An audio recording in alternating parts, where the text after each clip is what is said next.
another. So I'm just doing just but anyway, this time we're going to SCP Tales, and if we're this on the new channel, less than 300 subscribers. If you don't know, if you are the new channel, I'll just put this up. If it says yes or no, or I'm on my main, which means this SCP Tales is just going to be not really much about anything. Yeah. So let's search SCP Tales. I'm doing the wrong. Okay, Tales Hub. Welcome to Tales Hub. Tales Hub is SCP. SCP is Tales in the universe of SCP. We're going to search what we should do. Which tale? I want fancy.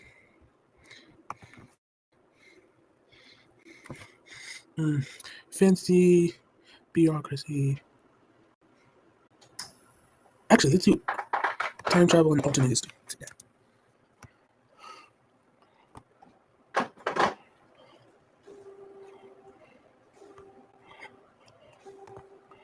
We're watching a random one, but this is a little beginning. Okay, we're doing this Cretaceous scientist one just because, well, it'll probably be funny. Why are you singing the voice? Wrong voice. SCP Origins, Cretaceous physicist, plus 8 plus X. With that, it probably is a SCP. Into Dr. Villiers' chest. Warm blood comes out of the wound. Not She screams as the serrated blade cuts deeply into her flesh. This world needs to end. A doctor is dying. He is pressing her against the hard, cold floor. Can't you see it? This world is infested with inferiority. Billions of our kind are rotting away. Pathetic creatures that care for nothing more than delighting in pleasure. We are doomed for extinction, and if we do not act now, there will truly be nothing left us in a million years. Villiers is drowned in the pain. Never in her decades has she received a wound so painful, so severe, that she cannot even think straight.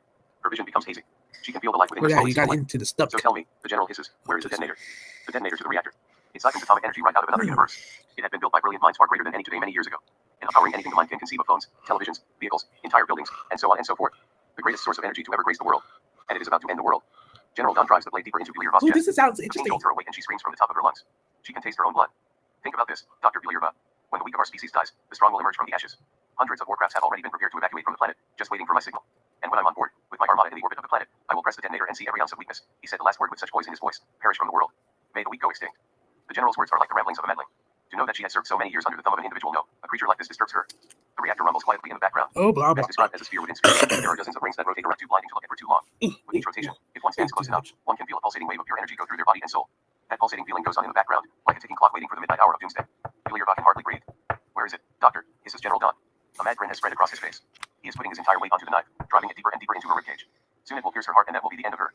And soon the general will find the detonator right in her laptop pocket, that she had been in the midst of bringing somewhere safe. She had no more concrete thoughts than that, other than to bring it away from the mad general. The fate of the world and maybe even the entire universe rested in her hands. Dr. Villiers takes an agonizing deep How breath. did he survive With this? the strength that is still left in her body, Villiers reaches into her laptop pocket and pulls out a small metallic device with a button on it, the detonator. She can practically see how the general's eyes widen. His grin grows wider. So you do see. Will can even finish his thought. Dr. Villiers presses down on the button. Alarm sirens sound and the entire floor that they are on shakes. There is utter horror in the general's eyes as he backs off from the doctor and stares at the reactor. A reactor that is about to explode. Why you fool. You've doomed us all. With that, the general sprints into the other direction. A hearty cough and a lowly chuckle escapes Dr. Villiers' lips. I thought you were going to survive. The ground is rumbling. You're strong. The entire planet is. Dr. Villiers has retreated into a small chamber with a few medical supplies to treat her wounds. Not that it will do much to prevent the utter inevitability of the end of the world, but it is the thought to her that counts. She hopes that her people will forgive her, if they do find out, and if there are any still standing afterwards. She hopes that she has done the right thing and that by killing the general and his armada she has saved the universe from a fate worse than utter annihilation. There is a bright flash of light. Dr. Villiers closes her eyes. Asterisk. Present day. Like from a deep slumber, Dr. Villiers wakes. The air is thin, making it hard to breathe. It feels like she is about to suffocate. The door to the small chamber is open. Light floods in, blinding her. She covers her eyes and instinctively retreats back into a dark corner. Her tail knocks into nearby equipment. They're clattering to the floor, pierces her ears. Through the light that is shining so intensely from the open door, there stand dark silhouettes. These figures stare down at the huddled up form that is Dr. Villiers. She feels a fear like she has never felt before. Oh, they're dinosaurs. That makes sense now. That's actually kind of clever. They're dinosaurs. Holy shit, says one of the figures. They stand motionlessly at the door. Is that? One of the figures speaks into a handheld device. Their voice is shaky and raspy. Control, we have discovered a foreign specimen at the origin of the tachyon spine. A few seconds pass in silence. Then the handheld device cackles to life again. Noted, agent. Can you elaborate on the specimen? The agent looks at their partner, then back down at Dr. Villiers. Control, specimen resembles a member of Pachycephalosaurid. Yep, that's a dinosaur. Item hashtag SCP-317. Object class. Pending. R317. Special containment procedures. Pending.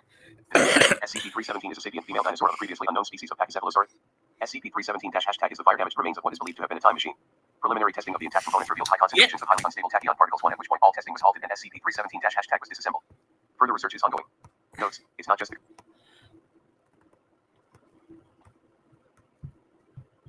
Wow, they're doing SCP. Okay, so I went random in there. So let's see what Freezan is classified. Safe. Who knew it? But anyway, let's look for another. And then maybe another SCP tail. And then we finish everything up. That was probably a stretch. Figure out how to 10 minutes. Then stretch out. It was really beautiful. Dave. SCP. 1 second.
Okay, so back again.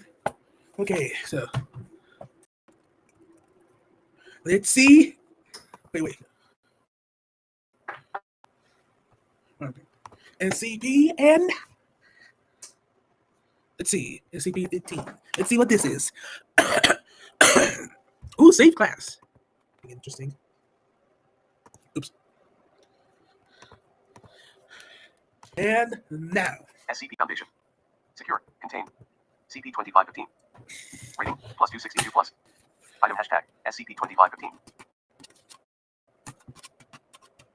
Object class. Safe.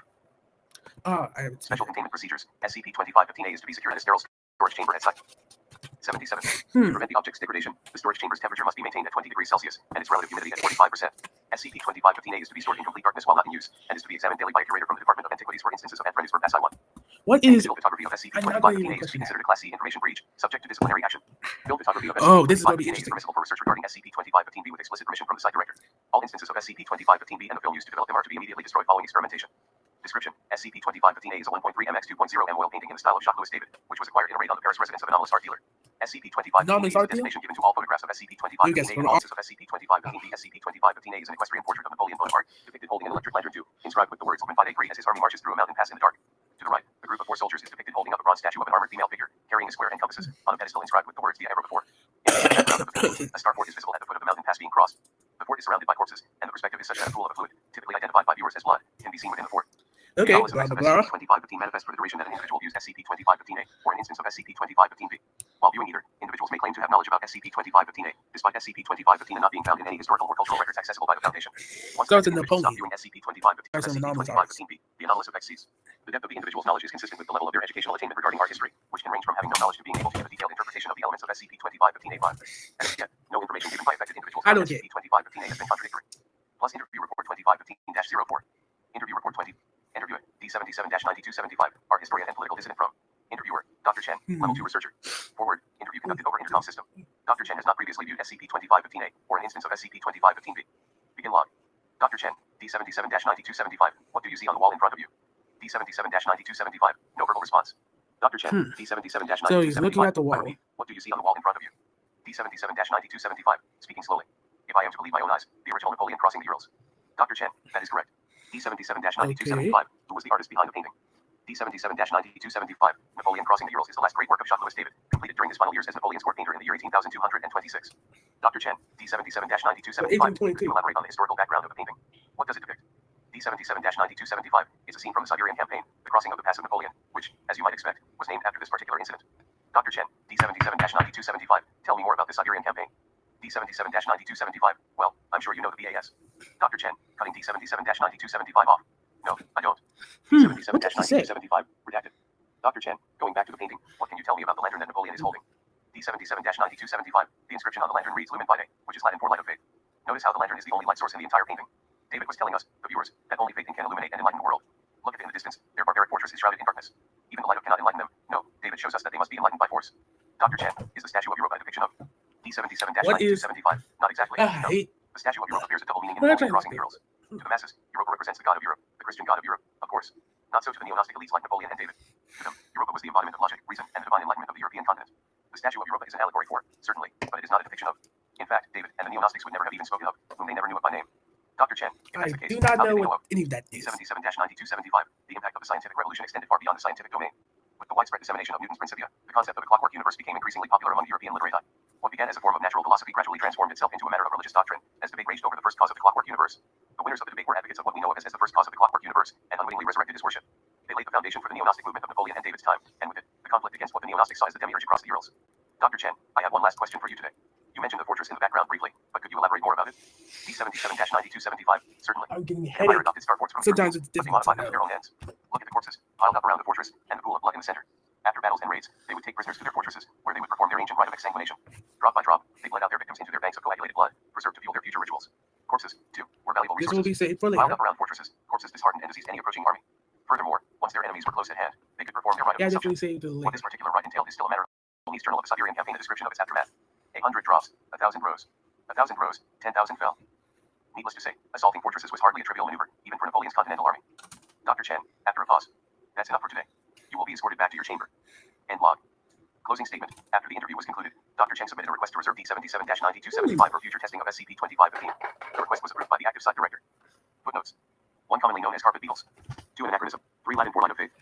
4 possibly an allusion to Roma, the personification of the city of Rome, whose statue appears in David's Elector Springs Brutus. Discipline. Tame. Protect.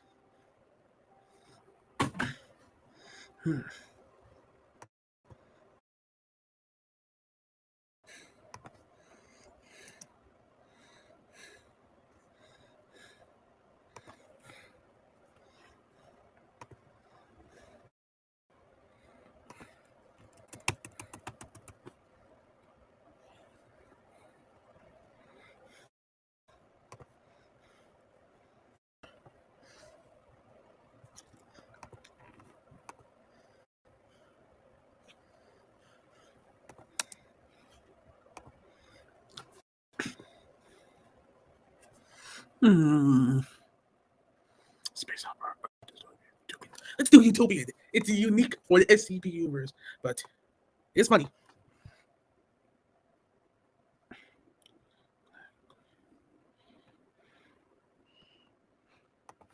I wonder, can I have?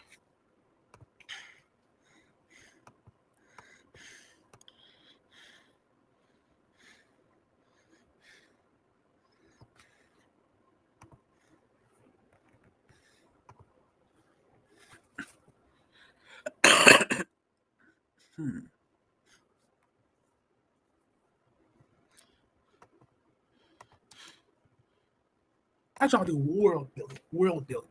Yeah, world building.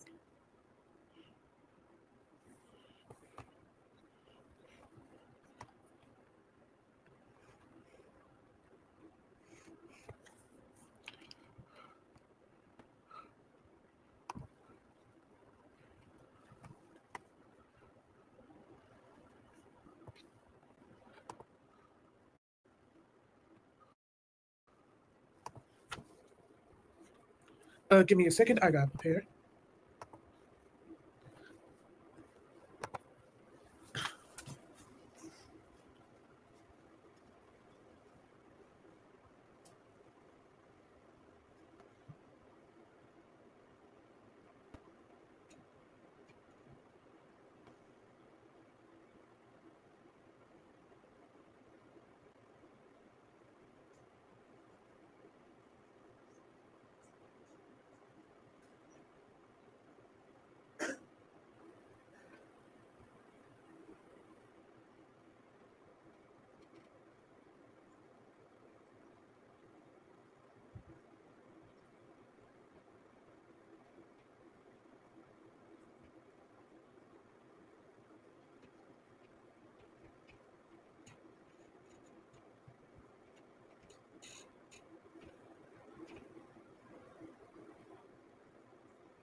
Okay, let's go to this. Hello, everyone. This is SCP Foundation. In 2023, archaeologists working for the Ministry of A Culture discovered a subterranean SCP structure near Foundation Juarez, tale. 10 km north of Cusco.